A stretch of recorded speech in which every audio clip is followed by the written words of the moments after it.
continues to be a quiet week. Chuwan's still out of the country. The kids fending for themselves at home during the day. And I'm just in and out of work.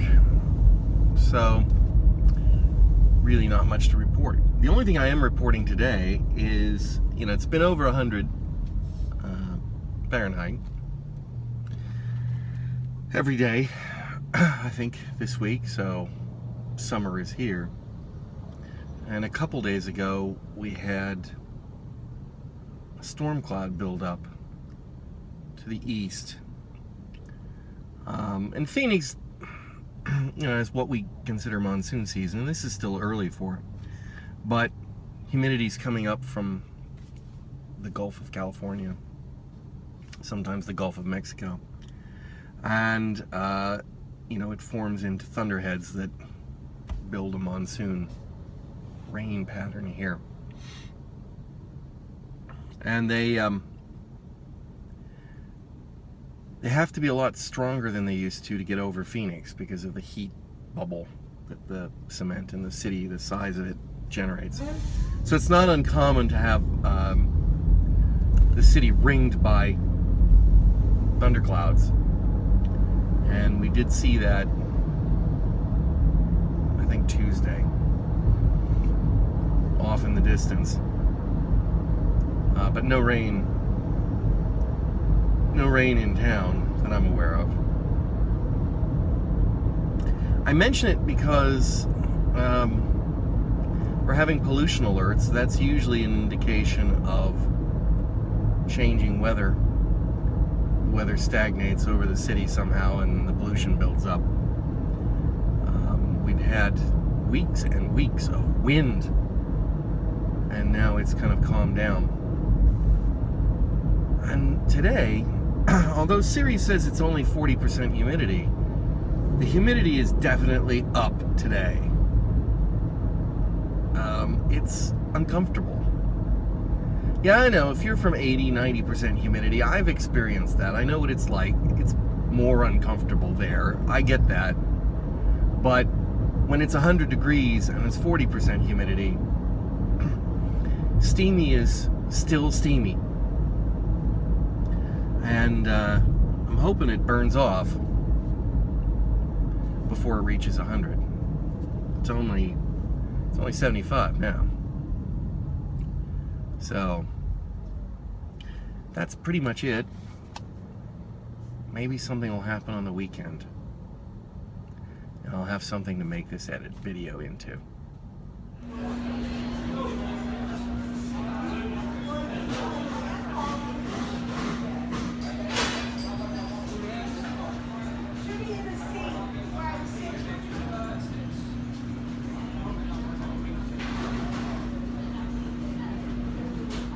I can't find my bendy tripod, so I'm on this old Velbon metallic thing that I've been around the world with me. Don't use it very often, but anyway. But it's got a funny angle. I had to put it, it's very low. So, so far hasn't been much this week, as I think I mentioned earlier. And I'm just sort of now going, oh, hey. Farewell to Peter Davison. Hello, Colin Baker. Drathro, Cyber Leader, Sixth Doctor, some Gallifreyan stuff. A TARDIS. Alright. Anyhow, now that we got that bit of administrative material out of the way, I liken this to my friend Lloyd when he's doing one of his recent ramblings and he's just talking to you, and then suddenly he sort of wanders off to make a fire or something, or shouts across the kitchen because he's cooking a chook, which to the rest of the world, that's a chicken. Anyway, speaking of the rest of the world, last time we did the video of my wife, and she's been recording some stuff, bless her heart, while she's over in Taiwan, and that's the only way I'd know what's going on.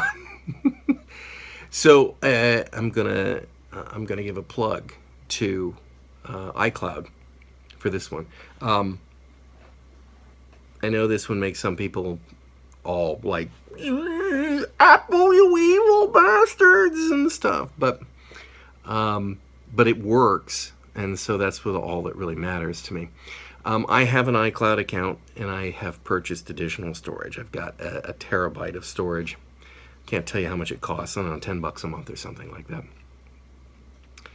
And every picture, every video I take is uploaded. And the important, well, when you're on Wi-Fi, and the important part is it's uploaded in full resolution. And then the phone actually will downgrade what it's got on it to save storage. So even though I have a larger phone, by doing this process and getting it all put up to the cloud at full resolution as time permits, I have a lot more space to work on the phone, because the phone will just continue to compress out older videos and pictures, making room for the newer ones. So you can see them all, but if you want to do the high res, you have to pull it back down off the cloud. Now, I also have a Mac that's in the other room that's always got photos up and running, and it actually is pulling a full res copy down and putting it on an external hard drive at the same time. So it's backed up to the cloud, and it's backed up to my computer over there. Plus, I can actually access at least a version of them, maybe not the 4K version, but a version of them, everything on my phone and my iPad and my laptop and whatnot. And the important thing is I do the same thing with Chuwan's photos. So she's out there traveling around in Taiwan taking pictures. She comes home, she plugs her phone in at her parents' place, there's Wi-Fi there, and iPhoto is just uploading all of her pictures and videos to the cloud, where I have access to it. And so that's how I'm getting the footage to put together the thing. There's some issues, and of course, if Apple stops doing it, or there's a problem or something, well, then you can complain. But all in all, it works pretty well for what it's doing for me, and it's quite convenient. I will say this, like I said, I wouldn't exactly know what my wife is doing in Taiwan if I weren't watching the raw footage. And spoilers here, she's got a couple of age spots. Call them what you will in your face. I mean, come on, I got just all over the place. But the Taiwanese place a little bit more value on the purity of the face and the whiteness or whatever. Anyway. And their medical care is so much cheaper, to the point where they've started doing medical tourism in Taiwan, because all their doctors are U.S. trained practically, but their prices are typically ridiculously cheap compared to the United States. So she told me that she was going to go have a medical procedure done, which was out of the blue, a text message, and I'm like, I was concerned because I thought it was like, what? Why do you have to go see a doctor? What? And she wouldn't really tell me until I finally weaseled it out of her, because I was like, okay, you think this is funny, but it's not funny to me because I'm worried. Just up out of the blue, you go, oh, I'm going to go see a doctor today. And it's like, I'm concerned. I'm going to have a surgical procedure. Now I'm really concerned, and I know she wasn't thinking of it that way. She was thinking of it as kind of a surprise thing, but it was actually bugging me, and I was doing something at the time, so I was kind of distracted, and I was didn't have much patience for the game. But she finally gave out that it was something to do with dermatology, and I assumed it was probably age spots, or Anyway, the practical upstart of that is that I'm watching the video, and she's shooting video, and you'll see it. I don't know whether it's going to be before this or after this, probably after this, or maybe in the next video. I don't know which. And she's shooting video, and she's comes out of the place, and she starts to explain it, and then she stops in mid-sentence and doesn't say what she was doing, which was maddening. And then it goes off to like pictures of restaurants and videos of marketplaces and alleyways, and then she starts talking about, clothes shops. I'm like, why were you there? It was driving me crazy. And so then finally we get to a video where she goes back to the house, and she's set up the camera, and she's giving a little piece to camera like this. And she's talking about the medical tourism and stuff. And then she says, I'm having these, I had a laser surgery, remove some spots that were on my skin. That's from sun exposure and age and whatnot. And, it only cost $4,000 US. And she quickly corrected herself to say, no, that's 4,000 Taiwanese dollars. But it was too late. I'd already shit my pants. I mean, just right there on the spot, I just shit my pants. Because 4,000 US is, way over the cost of my new MacBook Pro that I desperately need. And I was like, to get elective surgery, $4,000 is not, but the 4,000 Taiwanese dollars is about 130 US dollars, which, all right, fine.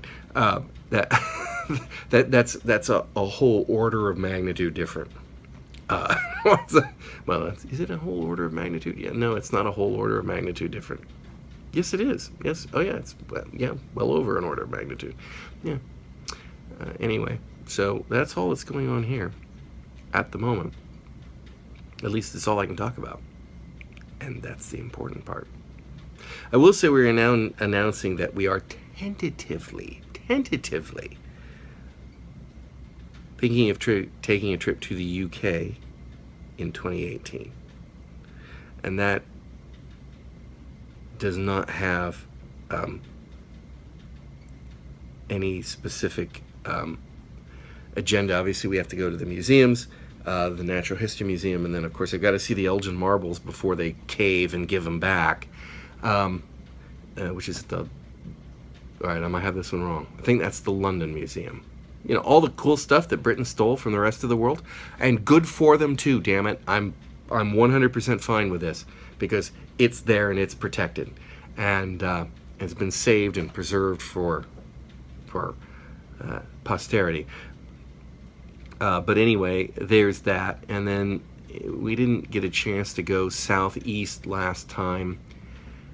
And I think, I think it would be iconic to go see the White Cliffs of Dover. It's not like cliffs excite me, but it's the White Cliffs of Dover. So it would be worth a day trip down and around.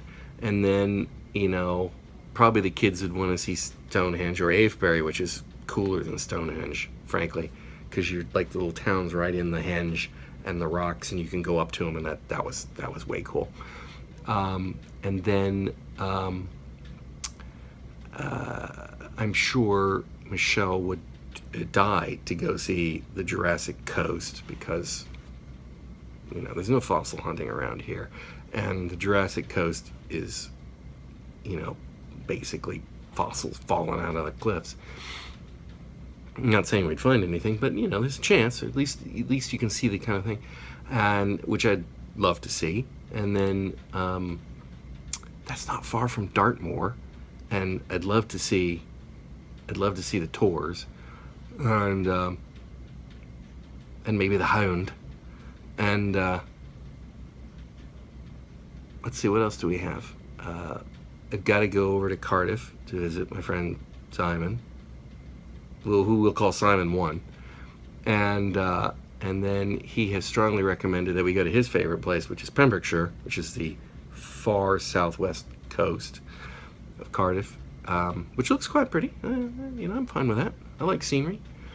And then and then the rest of it's kind of up for grabs. I mean, I'd love to be able to do Scotland again, but I feel obligated to take the kids to see Loch Ness. I mean, it's Loch Ness. I mean, yes, it's a big body of water, and the likelihood of seeing the monster are, let's see, what is the likelihood of seeing the monster? Oh, 0, it doesn't exist. But the legend, and there's the cement one, and it's kind of cool. And then, but that seems pushing it. Maybe the Cotswolds, that would be nice. We also have another friend Simon too, who's in Cambridge area. I wouldn't mind seeing Cambridge. You know, working on trying to get Michelle scholarship there, so that would be cool. And yeah, this stuff, lots of stuff. Don't know what it's going to be. Don't even know if we're going to go. Last trip was completely thwarted by the economic collapse. I had tickets for the World T20 Championship that was at Lord's, and I am really ticked off. I still have the tickets for that. Sitting. Ooh, I was going to say they're sitting at my desk, but my desk is gone. Somewhere in one of the boxes that's still stacked up from my destroyed living room. That one really ticks me off. Damn it. I had tickets for a cricket match at Lord's, the final. And the only thing is, you know, I saw the final on TV or download or something. It was Sri Lanka versus Pakistan, and it was a lame match. It was awful. So, in a way, but still. All right, that's probably enough rambling. I might just put an end to this one and spare you, because I don't think anything's going to happen between now and, you know, it would just make this ridiculously long. I could do the thing with the fingers, you know, the thing, but I'm not going to. So, next time.